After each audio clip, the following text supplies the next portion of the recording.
Labas ng labas sa FYP ko tong Pop Tee. Dalawang t-shirt, 598. Pwede ka mamili kung gusto mong parehas black, o gusto mo isang black, isang puti, o parehas puti, may choice ka. So, i-divide mo yan, kayo na maggawa ng math, parang 299 isa lumalabas ang t-shirt, di ba? Na-curious ako kasi yung panganay ko si Kuya Jay, lang gusto niya laging plain cotton shirt. Nag-check out ako and this is what I found out. Meron ako ditong dalawang black t-shirt ni Kuya Jay. Ito, binili ko sa mall. Binaliktad ko kasi makikita niyo yung tatak dito. This is 699 pesos sa mall na bili.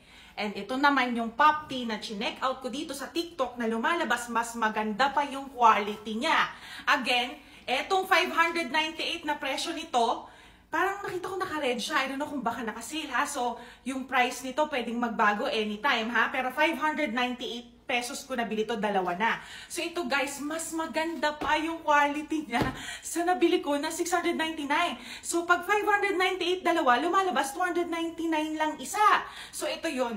Ang ganda ng quality nito guys. Cotton talaga siya. Hindi ako makapahiya dito sa inyo. Hindi nagsisinungaling si Ma'am Shobi kung gusto niyo rin ng t-shirt para sa mga boys niyo o kahit sa mga girls na mahilig sa mga plain shirt. Ito na yon. Ito yung white niya guys.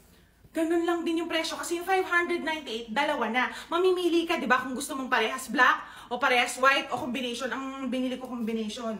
Ayan guys, oh. Price might change, depende kay seller. Pero ngayon, ganun ko lang siya na-check out. Ang ganda ng quality dito guys. Cotton na cotton. At saka makapal siya. Social ang quality.